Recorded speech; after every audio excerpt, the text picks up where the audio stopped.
Hello viewers, this is Narasimha Chaitanya DMTB University, Pharmacy Department.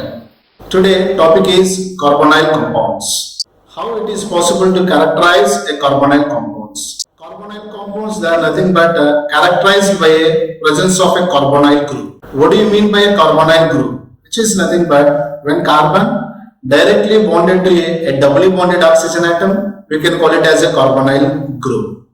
That carbon is commonly referred as a carbonyl carbon and the oxygen is commonly referred to as a carbonyl oxygen. So coming back to the aldehydes and ketones, these two are collectively called as a carbonyl compounds. So these C-double bond O group also called as a acyl group. So acyl group and carbonyl group both are characterized by the presence of a carbonyl compounds. Then what do you mean by aldehydes? Aldehydes are those which consist of alkyl group which is directly bonded to a carbonyl carbon. When carbonyl carbon attaches to one alkyl group, one hydrogen, we can call them as aldehydes. Then ketones. What do you mean by ketones? When the same carbonyl carbon attaches to two fragments of the alkyl group, we can call them as a ketone. Nothing but when presence of one alkyl group, aldehydes, and the presence of the two alkyl fragments, we can call them as a ketone. So these are carbo group, carbonyl group also called as a oxo when it is present with the other substituent. The same carbonyl function group, it is also present in some of the important functional groups. So for example, when that X is called as a hydrogen, we can term as aldehydes. When X is a ketone group, when it terms as an alkyl group. The same X when it is hydroxy group, we can call it as a carboxylic acid. The same X when it is with a Cl, acid chloride. The same X when it is with OCOR, anhydrides. When alkoxy group like OR, we can term them as esters. Similarly with this NH2 group, we can call them as amides. So what are aldehydes? I told you already. When at least presence of one hydrogen attaches to a carbonyl carbon or one alkyl group attaches to a carbonyl carbon, we can term them as aldehydes. And we have some of the examples of these aldehydes like formaldehyde. When it is with aryl group, benzaldehyde, or when it is in the form of a eupacnine, ethanol or propanol. Then what do you mean by ketone? When carbonyl compounds which consist of two alkyl groups, we can call them as a ketones.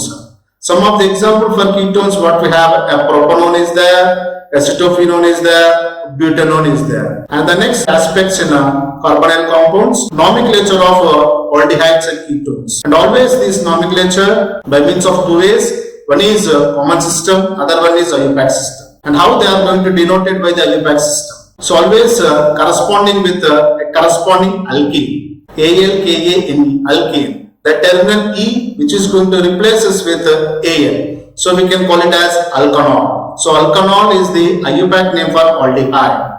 So always that CHO group is present on terminal carbon atom. When CHO group present on a particular compound, we call it as carbaldehyde. We have some of the examples. When we have a two carbon atoms, the corresponding alkane is a ethane. The terminal E replaces with Al, so we can call it as ethanol. Same is true in case of propanol, butanol, whatever it may be. Based upon the number of carbon atoms, we should first corresponding with the corresponding alkane, the terminal E replaces with Al. The same is true in case of aromatic aldehydes. We have some more complex aldehydes. So when it is directly present a carbaldehyde, we can call it as a cyclohexane carbaldehyde. When it is with a naphthalene, which are two benzene rings are fused together, we can call it as a naphthalene. That we can term that as a naphthalene carbaldehyde. Then nomenclature of ketones. The same thing, corresponding to the corresponding alkene, the terminal E replaces with ONE, ON. So we can call it as alkanone. So alkanone is the IUPAC name for ketones. So alkanone again, the ketone group say not like a aldehyde. It is not going to present on a terminal carbon atom. It is a non-terminal functional group. And we have some of the examples. So where the keto group is present, we should indicate with the position of a numbers like 1, 2, 3. In case of 3-pentanone, what do you mean by 3-pentanone? Pentanone, which is nothing but a 5 carbon containing. And what do you mean by 3? That keto group is going to present a third position. So we can call it as a 3-pentanone. Similarly, 3-hexanone. What do you mean by 3-hexanone? Presence of the 6 carbon atoms and the presence of the keto group at third position. We can term it as a 3-hexanone. Then when it is compared with or mixed with a multiple bonds like alkene, then we can call it as indicate the position of the doubly bond as well as the presence of the keto group. Say for example 4-hexene 2-one. What does it mean? 4-hexene means doubly bond is present at the fourth position and the keto group present at second position. So we should call it as 4-hexene 2-one. And in some of the compounds, the keto group is going to present in twice. So in such cases, we should name it as a dione. Say for example, 2,4-hexane dione. Then some more important compounds of the ketones. In coming back to the ketones, presence based upon the presence of the alkyl group, we have a simple ketones, nothing but mixed ketones. What do you mean by simple ketones? If the alkyl group is the same, we can call it as a simple ketones. If the alkyl group is different, we can call it as a mixed ketones. In case of simple ketones, we should use a suffix as a di. For example, when we have a two alkyl group, we should call it as a dimethyl ketone. When we have a two different ethyl groups, we should call it as a diethyl, propyl. And when we have a mixed, in case of mixed, we should denote in such a way that based upon the alphabetical order, whether it is a ethyl group or propyl group, like ethyl, butyl ketones. The same coming back to the ketones, we have some acyl ketones. What do you mean by acyl ketones? Which is nothing but acetophenone, benzophenone, commonly termed as a phenones compounds. And here we have some of the examples of the ketones like cyclohexanone. What do you mean by cyclohexanone? Cyclohexane, which is attaches with a ketone group, cyclohexanone. And cyclohexane carboldehyde, cyclohexane ethanol. These are some of the examples. And in some cases, the same keto group or aldehyde group which is going to present with other functional group compound. Say for example, carboxyl group. When it is present with the carboxyl group, the first priority we should give to a carboxyl group, not to a carbonyl compound. In first case, see, we have a 4-oxopentanoic acid. See, the keto group is going to present at the fourth position and the carboxyl group is going to present at the first position. So that's why we should call it as a 4-oxopentanoic acid. Similarly, 5-oxopentanoic acid. What does it mean? Oxo group, that is keto group, is going to present at the fifth position and carboxylic group is going to present at the first position. So we should call it as a oxopentanoic acid. And sometimes combination with both the carbonyl compounds, aldehyde group is present as well as the keto group is present. In such cases, again we should give the priority to a aldehyde. Say for example, 4-oxopentanol. Here the oxo group is present at the fourth position. And we have all the aldehydes and ketones. Broadly, we can divide into basically two important categories. Whether they are going to participate in the nucleophilic substitution or not. Based on that, the total organic compounds, nothing but the carbonyl compounds, wherever the carbonyl group is present, based upon whether they are interacting, whether they are presenting in the nucleophilic substitution, we have two types. In one case, the nucleophile is going to attack always at the carbonyl carbon. Why at the carbonyl carbon? Because carbonyl carbon is because of the polarity, it is a electron deficient species, nothing but electrophile. Electrophile is a species which is a deficiency. So always it is looks for a nucleophile. When nucleophile attacking on a carbonyl carbon, they are going to form a tetravalency atom. That tetravalency atom, what it will do is, it will displaces the leaving group. So leaving group is going to displaces, whether it is going to taking part. So based on that, we have here when coming back to the aldehydes, aldehyde which is containing a aldehyde or as well as the hydrogen, these both are not able to substituted by any other atoms. So what we can call it as, these two are a poor leaving group. So in another case, carboxylic acid derivatives, we have heteroatoms like chlorine, oxygen and nitrogen. So they are going to participate in the nucleophilic substitution reactions. So when they are going to participate in the nucleophilic substitution, because of the polarity, it is going to stabilize the negative charge. As a result, they are going to form a leaving group. We can term it as a good leaving group. So this carbonyl functional group, we can call it as a carbonyl group, which is a highly polarized molecule. Why it is highly polarized molecule? Because of the presence of the oxygen, more electronegative atom. All the bonded electron, they are pushed towards to the oxygen atom. As a result, oxygen atom which acquires a partially negative charge. and carbon it is donating. As a result, it is going to acquire a partially positive charge. So always oxygen is going to act as a nucleophile which can accept acids. Whereas in case of a carbonyl carbon, what it is going to do? It is going to donating, which acquires a partially positive charge. So what it is going to do? It reacts with a bases which act as electrophile, which reacts with the bases as well as other nucleophiles.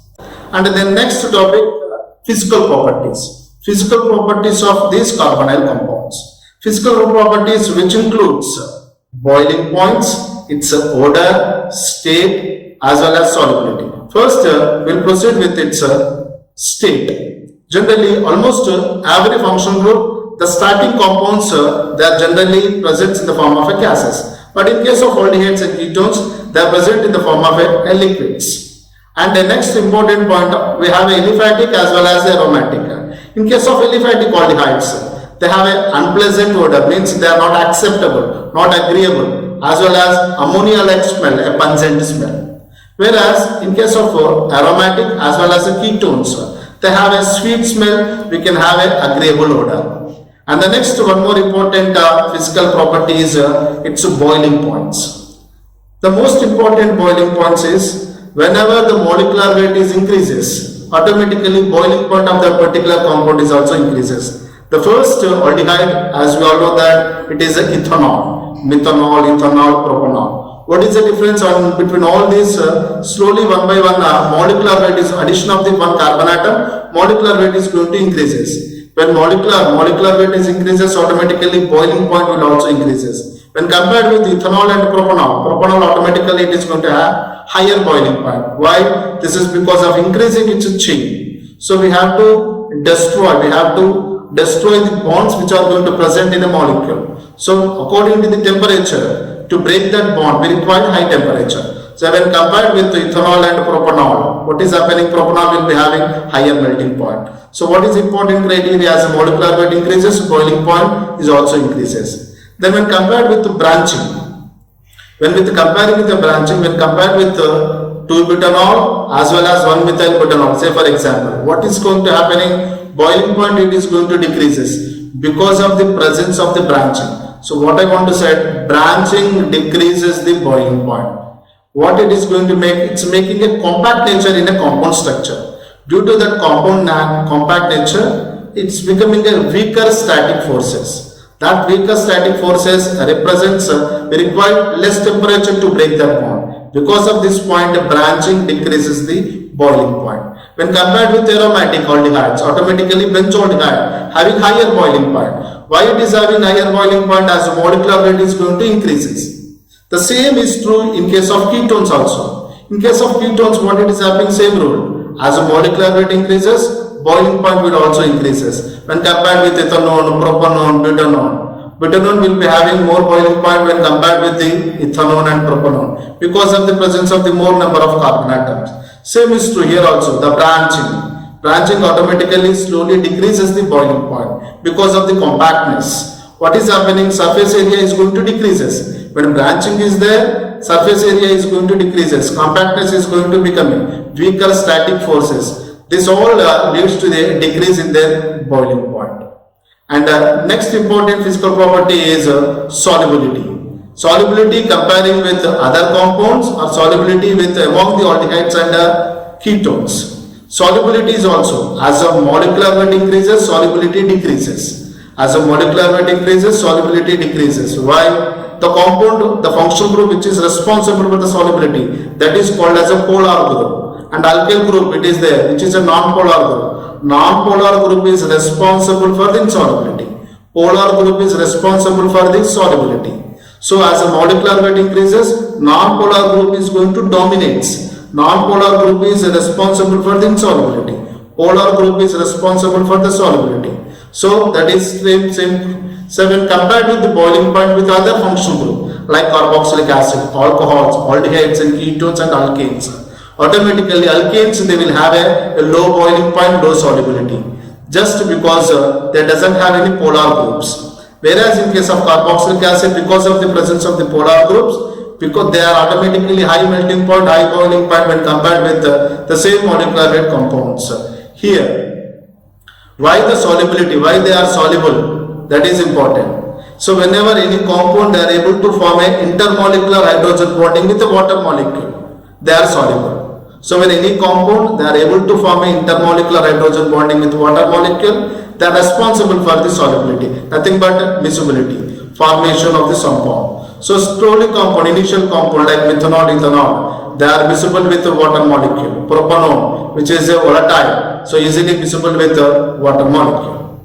And the next, coming back to the after preparation, the next important is preparations. How they are going to prepare a carbonyl compounds in a laboratory. The most useful method to prepare aldehydes and ketone is oxidation. Oxidation of the alcohols. As we all know that alcohol which contains the general formula RCH2OH.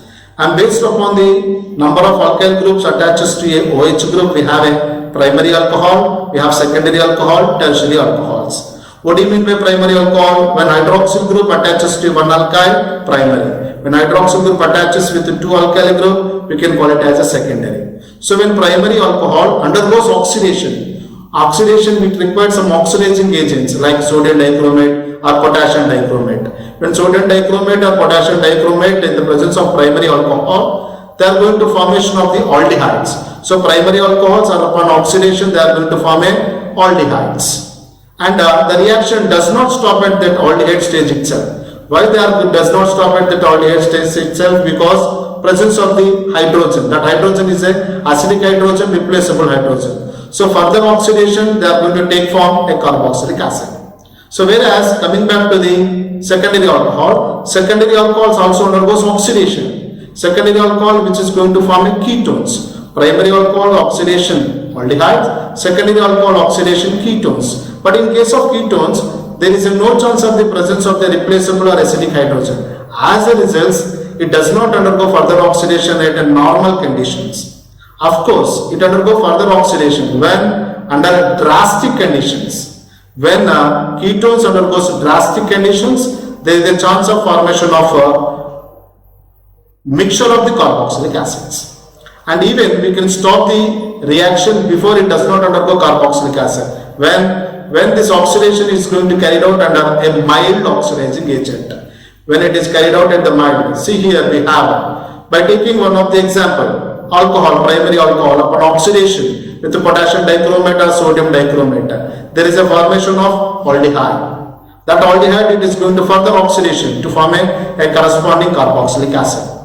And here, because of the use of some of the different oxidizing agents, instead of the sodium dichromate or potassium dichromate, when we are using an oxidizing agent like a KMnO4, there is a skipping of the stage of the formation of the aldehyde. Straight away, it is possible to form a corresponding carboxylic acid. So, what I am going to say, when we are using an oxidizing agent like a sodium dichromate or potassium dichromate, there is a chance of the formation of the aldehyde. But when we are using a KMnO4 like oxidizing agents, there is no formation of the intermediate product like aldehyde. Straight away we are going to formation of a ketone. Then the same, what happens when secondary alcohols undergoes oxidation? When secondary alcohols undergoes oxidation, it is going to formation of a ketones. So what is basic mechanism in case of oxidation? If you observe any aldehyde like ketone, we are going to replace the hydrogen atoms. From where? From the alpha. So when secondary alcohol like 2-propanol, when it undergoes oxidation in presence of the sodium dichromate or potassium dichromate, they are going to formation of a ketone. That formed ketones, it does not undergo further oxidation to form a carboxylic acid. This is just because of there is an absence of acidic hydrogens or replaceable hydrogens. Because of the absence of acidic hydrogen, does not undergo a further oxidation to form a carboxylic acid. But under drastic conditions, they undergo further oxidation to form a mixture of the compounds. Here, by taking the one example, you proceed with acetone. Acetone, when it undergoes oxidation, it is going to form corresponding ketone. Further oxidation, what is happening? Okay. And the second most important method for the preparation of the carbonyl compound is reduction of the acid chlorides. The advantage of reduction of the acid chlorides, as we all know that, what do you mean by reduction? Reduction which is nothing but addition of the hydrogens. What is acid chloride? Or COCl is an oxide chloride. When the reduction, addition of the hydrogen is carried out in the presence of a catalyst like palladium poisoned with barium sulfate, which is commonly called as a Lindlar's catalyst. What is the use of this Lindlar's catalyst? You can stop the reaction at aldehyde stage itself. So when we are taking acid chlorides upon a reduction by using a Lindlar's catalyst like poisoned with barium sulfate, palladium, we are going to form a aldehyde, that is a corresponding aldehyde. That corresponding aldehyde, because of the treating with a palladium poison with the barium sulfate, further reduction is not going to take place. So what happens when it further reduction? Aldehyde further reduction, it is going to form an alcohol. So we are going to block the formation of the alcohol at aldehyde stage itself. That is advantage of but the thing is, by using this method you can prepare only aldehydes. And the next method to prepare aldehydes and ketones. What we have here, the most important thing is oxidation and reduction, both we are going to take place. So always we should carry it out under controlled conditions. What is happening by taking a carboxylic acid or acid chloride? What is happening? And by taking alcohol, what is happening? That is important. Alcohol undergoes oxidation. Carboxylic acid undergoes reduction. Ultimately, you are going to get a final compound, that is an aldehyde itself. So that's why we should carry it out under proper conditions. And next method, we have to prepare a carbonyl compound, Friedel-Crafts acylation. What do you mean by acylation? Compounds treating with acid chlorides or compounds treating with anhydrides, that is called as acylation. What is the use of this method? This method is specifically useful for the preparation of aromatic ketones. Aromatic ketone is the best available method is Friedel-Crafts acylation. So how it is going to carry it out? You take a benzene, treat it with either acid chlorides like acetyl chloride or benzoyl chloride by using a Lewis acid like FeCl3 or AlCl3. It is going to formation of most important benzophenones, aromatic ketones like acetophenone as well as a benzophenone. When you are going to get acetophenone by taking a benzene with acid chlorides, when you are going to get a benzophenone, you take a benzene as well as benzoyl chloride, and the ultimate use of the Lewis acid, that is important. And next method to prepare a carbonyl compound, again this is also most important, catalytic hydration, hydration of the alkynes. What do you mean by hydration? Addition of water to who? To the alkyne. And we should carry it out under certain precautionary methods. Always we should use as a dilute sulfuric acid, mercuric sulfate. And here what is happening when alkyne like acetylene or propine, when we are going to use acetylene, addition of water with the help of HgSO4 and dilute sulfuric acid at 60 degrees centigrade, as intermediate we are going to form a vinyl alcohol. That vinyl alcohol is unstable. Why it is unstable? Because presence of the double bond, it is in the form of enol. Enol form is unstable, so readily it undergoes into a rearrangement. Why it should undergo rearrangement? To form a stable compound. So immediately it undergoes a rearrangement to form a ketone. So hydration of the alkynes, it is also best example for ketoenol tautomerism. What is happening here? By taking the alkyne, addition of water in the presence of a dilute sulfuric acid and mercuric sulfate, which is going to form a unstable compound, vinyl alcohol, that undergoes rearrangement to get a stable compound. That is nothing but a ketone.